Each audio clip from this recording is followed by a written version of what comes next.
আসসালামু আলাইকুম রহমতুল্লাহি ওবরকাতুহু।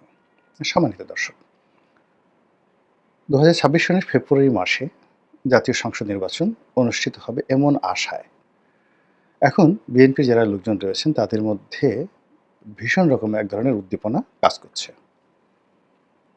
তারা আশায় বুক বেঁধেছেন এবং স্বপ্নে বিভোর হয়ে আছেন। সরকারের পক্ষ থেকে একটা প্রিলিমিনারি গ্রিন সিগন্যাল দেওয়া হয়েছে, কোনো নেতিবাচক কথা এটা নিয়ে এখন না বলাই ভালো।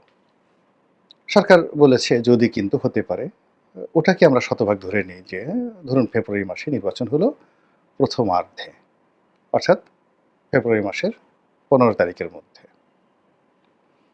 তো যখন আপনি প্রথম আর্ধ মানে ফেব্রুয়ারি মাসের ১৫ তারিখের মধ্যে একটি নির্বাচন, তখন আপনি একটু স্মরণ করেন তো ১৫ই ফেব্রুয়ারি যে শব্দটি, এটা আপনাদের মনে পড়ে কিনা? এবং ১৫ই ফেব্রুয়ারি এই শব্দটি যখন মনে আসে, তখন আপনাদের কি মনে হয়? ১৫ই ফেব্রুয়ারি নির্বাচন এবং এই প্রথম ইতিহাসে একতরফা নির্বাচন হলো বাংলাদেশে। এইরকম একতরফা বিনা ভোটে নির্বাচন এবং একটি অস্থায়ী নির্বাচন হয়নি। সাংবিধানিক ধারাবাহিকতা রক্ষার জন্য, নিজেদেরকে ক্ষমতাচ্যুত করার জন্য, নিজের হাতে নিজের পায়ে কুড়াল মারার জন্য, কিংবা নিজে কবর খুঁড়ে সেই কবরের মধ্যে গিয়ে শুয়ে পড়ার জন্য একটা মানুষের কর্মকাণ্ডকে যেমন মনে হয় তেমনি আপনি ১৫ই ফেব্রুয়ারির সেই যে বিএনপির নির্বাচন, সেই নির্বাচনের মাধ্যমে একটি তত্ত্বাবধায়ক সরকার করা, পদ্ধতি করা, সংবিধান সংশোধন করা, নিজেদের ক্ষমতা ত্যাগ করা, আরেকটি নির্বাচন অনুষ্ঠান করে সেই নির্বাচনের মাধ্যমে নিজেরা পরাজিত হওয়া, প্রতিপক্ষকে বিজয়ী করে তারপর নিজেদের দলের নেতাকর্মীদের হাজার হাজার নেতাকর্মীদেরকে বিপদ আপদ বালা মুসিবতের মধ্যে ফেলে দেওয়ার যদি কোনো দুর্ভাগ্যজনক ইতিহাস এই বাংলাদেশে থাকে, ওটি ১৫ই ফেব্রুয়ারিতে রচিত হয়েছিল সব দিক থেকে। ফলে এটাকে আপনি কি বলবেন? কুফা, সৌভাগ্য, নাকি টার্নিং পয়েন্ট? এখন এই যে বিএনপির সেই যে কুখ্যাত ১৫ই ফেব্রুয়ারি নির্বাচন, এটি কেন হলো, কিভাবে হলো, সেই ইতিহাস আমরা সবাই জানি। কারা করেছিল, কেন করেছিল, এর দ্বারা কারা লাভবান হয়েছিল, সেই সময় আওয়ামী লীগ বিএনপির দ্বন্দ্ব সংঘাত থেকে শুরু করে সব কিছু আমরা জানি। তো কাজেই সেই ফেব্রুয়ারি মাসের প্রথমার্ধে আমরা ১৫ তারিখকে স্মরণ রেখে আবার ২০২৬ সনে আরেকটি নির্বাচন অনুষ্ঠান করতে যাচ্ছে। তাহলে ২০২৬-এর পাশে আপনি যদি একটা ৬ ধরেন, তাহলে সেই ৬কে আপনি একবার কল্পনা করেন। ২০২৬-এর ৬, ২০০৬ সালের ৬, ১৯৯৬ সনের ৬। তাহলে ৬ সংখ্যাটি বিএনপির জন্য মানে কতটা বিপজ্জনক, এটা আপনি শুরু করেন প্রথম থেকে। বিএনপির যে রাজনৈতিক বিবর্তন, সেই বিবর্তনের সবচেয়ে ভয়াবহ অবস্থা তাদের জন্য তৈরি হয় ১৯৮৬ সনে ৬, তারপরে ১৯৯৬ সনে ৬, ২০০৬ সনে ৬, ২০০৬ সনের পরে আবার ১০ বছর পরে আপনারা আসেন ২০১৬ সনে। বিএনপি তছনছ করে দিয়েছে ২০১৬ সনে। আবার ২০২৬-এর ৬, গেল ৬ সংখ্যা।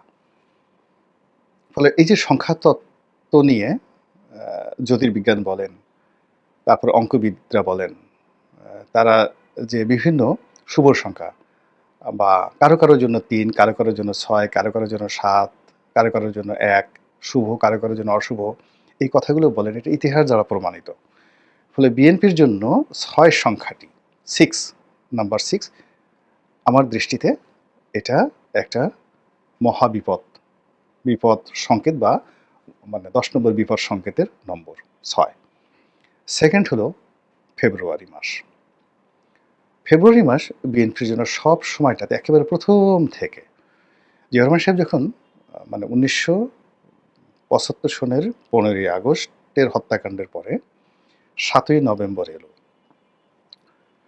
7ই নভেম্বর থেকে যে রাজনৈতিক বিবর্তন, পট পরিবর্তন, বিএনপির ক্ষমতা গ্রহণ এবং উনার বিরুদ্ধে একের পর এক যে কু হয়েছে, তার জীবনটাকে তছনছ করে ছেড়ে দিয়েছে, এটা আপনি 1975 সনের না 1976 সনের ফেব্রুয়ারি মাসটা জিয়াউর রহমান সাহেবের পুরো মাসটা কেমন কেটেছে একটু খুঁজে দেখেন তো। আবার একইভাবে 1975 সনের ফেব্রুয়ারি মাসটা তার জন্য কতটা বিব্রতকর, কতটা বিপজ্জনক এবং কতটা ফ্রাস্ট্রেটেড ছিল।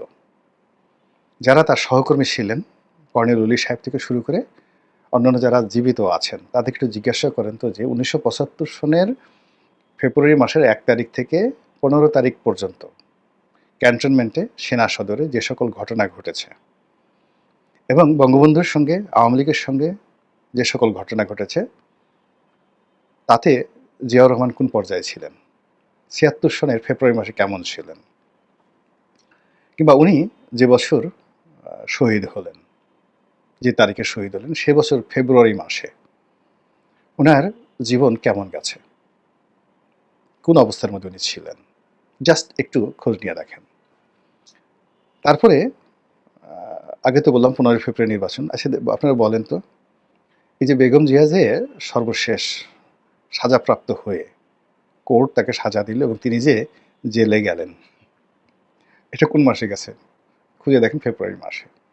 কত সালের ফেব্রুয়ারি মাসে বেগম জিয়া জেলখানাতে গেলেন?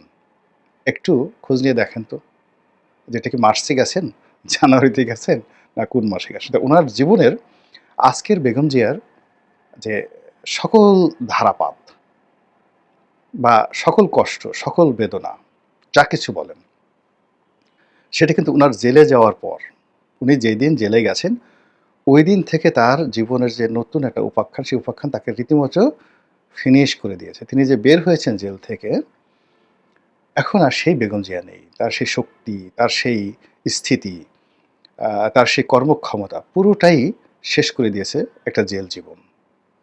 এটা হয়েছিল ফেব্রুয়ারি মাসে। আচ্ছা, তারেক রহমান সাহেবকে একটু জিজ্ঞাসা করেন তো যে 1/11-এর পরে তার জীবনের যে সবচেয়ে যে দুঃসময়টা গেছে, সেটা 2007 সন, অর্থাৎ 1/11 যখন হলো 2006 সনে, তো 2007 সনে যে সময়টিতে, তখন ফেব্রুয়ারি মাসটা তার কাছে কেমন গেছে একটু ক্যান্টনমেন্টে, জেলখানাতে, বা তিনি যখন বন্দী ছিলেন, সেই ফেব্রুয়ারি মাসটা একটু তাকে কাউন্ট করতে বলেন। আপনারা কাউন্ট করেন, নিজেরা কাউন্ট করেন যে ফেব্রুয়ারি মাসটা কেমন গেছে। এখন আমি যেমন বিএনপির একজন কর্মী হিসেবে 2018 সন থেকে এই দলটার সঙ্গে আছি।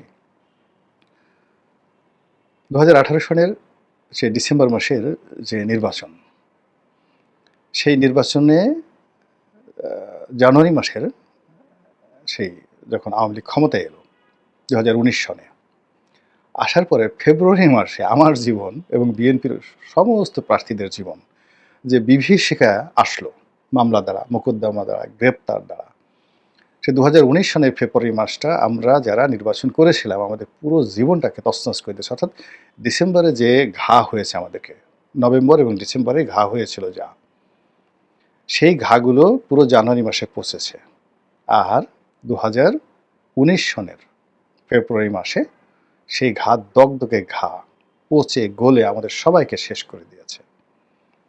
তো কাজেই সেই ফেব্রুয়ারি মাসে আরেকটি নির্বাচন হতে যাচ্ছে 2026 সনে। বিএনপির সব মানুষ সেই নির্বাচনে যেতে পারে, আমি সেই নির্বাচনে যাওয়ার মতো দুঃসাহস আমার নেই। এটা আমার দুর্বলতা হতে পারে, এটা আমার অজ্ঞানতা হতে পারে।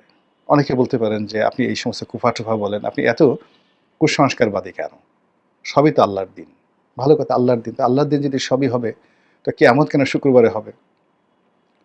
আল্লাহর দিন যদি সবই ভালো হবে, তবে আল্লাহ রাসূল কেন সপ্তাহে 2 দিন রোজা রাখতেন, বৃহস্পতিবার এবং সোমবার কেন রাখতেন বলেন? মহরম মাসের 10 তারিখ কেন? পৃথিবীর সমস্ত ঘটনা মহরম মাসের 10 তারিখে কেন ঘটতে হবে? একেবারে সবসময় এই ঘটনা কেন ঘটতে হবে? সারা পৃথিবীর যত তোলপাড় করা ঘটনা, সৃষ্টি থেকে এ পর্যন্ত, দ্য বুক অব জেনেসিস থেকে শুরু করে পবিত্র বাইবেল, কোরআন, তাওরাত, জাবুর যা কিছু বলেন, সব জায়গাতে দেখবেন মহরম মাসের 10 তারিখ ওই একই দিনে একই ঘটনা ঘটেছে। কেন বারবার? আপনি কি দেখবেন আপনাকে যে একটা মশায় কামড় দেয় কিংবা আপনার নাকের উপর, কানের উপর একটা মাছি বসে, ভীষণ রকম আপনি বিরক্ত বোধ করেন।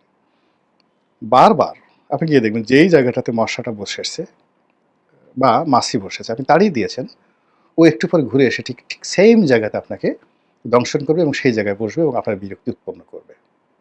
এই গেল প্রকৃতির লীলাখেলা।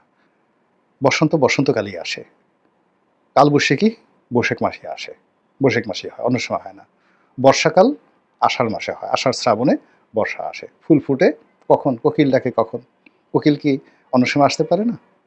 কেন আসে না? এটা প্রকৃতির নিয়ম।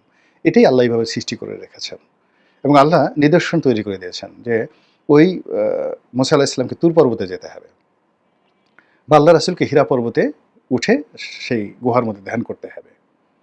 আপনাকে হজ উমরা করার জন্য ওই কাবাতেই যেতে হবে, ওই আরাফাতের ময়দানে যেতে হবে, মিনা এবং মুজদালেফায় যেতে হবে। হিন্দু যারা ধর্মাবলম্বী তাদেরকে গয়া, কাশী, মথুরা, বৃন্দাবনে যেতে হবে। এর বাইরে কোনো জিনিস নেই। তা আপনার প্রতিটি জায়গাকে আল্লাহ বিশেষায়িত করেছেন, পাহাড় পর্বতকে বিশেষায়িত করেছেন, প্রতিটি দিনকে, ক্ষণকে বিশেষায়িত করেছেন, প্রতিটি বছরকে বিশেষায়িত করেছেন, প্রতিটি ব্যক্তিকে। আপনি কি ইমাম মাহাদি হতে পারবেন? আপনি কি দাজ্জাল হতে পারবেন? আপনি কি নবী হতে পারবেন? রাসূল হতে পারবেন? পারবেন না। তো যার জন্য এই যে আমরা বলি যে আল্লাহর সব দিন সমান বা সবকিছু সম্ভব, এগুলো না। আল্লাহ আমাদেরকে অনেকগুলো নিদর্শন দিয়েছেন। ইন্না ফি খালকিস সামাওয়াতি ওয়াল আরদি ওয়াখতিলাফিল লাইলি ওয়ান নাহারি লাআয়াতিল লিউলিল আলবাব। আমার সৃষ্টির দিকে তাকিয়ে দেখো তো কোনো খুঁত পাও কিনা? বারবার তাকাও, কোনো খুঁত পাও কিনা? তো এই যে এগুলো দেখো, আকাশের দিকে তাকাও, জমিনের দিকে তাকাও, এই পৃথিবী ভ্রমণ করো, বিচরণ করো, তারপর সিদ্ধান্ত নিয়ে কাজ করো এবং ওই কাজের মধ্যে তোমাদের বরকত আমি নিহিত রেখেছি। এভাবে আল্লাহ তার বান্দাদেরকে সম্বোধন করেন। তো কাজেই প্রকৃতি থেকে আপনাকে শিক্ষা নিতে হবে। তো সেই শিক্ষার কারণেই আমি যেমন দেখা গেল যে সেই বিএনপিতে আসলাম, এসে যে বিপত্তিতে পড়লাম এবং ওই সময়টাতে ২০১৮ সনের সেই যে নির্বাচন, আমি শুধু আল্লাহর কাছে বলেছি, আল্লাহ ভিক্ষা চাই না, কুত্তার সামলো। আল্লাহ এমপি হতে চাই না, প্রাণ নিয়ে এখান থেকে যেন যেতে পারি, সম্মান নিয়ে যেন এখান থেকে যেতে পারি। আর জীবনে এইরকম পরিস্থিতিতে আর আসবো না। তো আমি যেখানে যেই জিনিসগুলো জানছি, যে সংখ্যা তত্ত্বগুলো জানছি, যে বিষয়গুলো জানছি, যে ইতিহাসগুলো জানছি, তো সেই দিক থেকে আমার তো সাহস হয় না এরকম একটা পরিস্থিতিতে যাওয়ার জন্য। যাদের সাহস হয় অবশ্যই তারা আমার চেয়ে সাহসী, আমার চেয়ে আমলদার, আমার চেয়ে একিনদার, আরও ভালো, তাদের কথা আলাদা। কিন্তু আমার যেটা দায়িত্ব এবং কর্তব্য সেটাই আমি বললাম। মহান আল্লাহ আমাদের সবাইকে হেদায়েত দান করুন এবং হেফাজত করুন। আসসালামু আলাইকুম ওয়া রাহমাতুল্লাহি ওয়া বারাকাতুহু।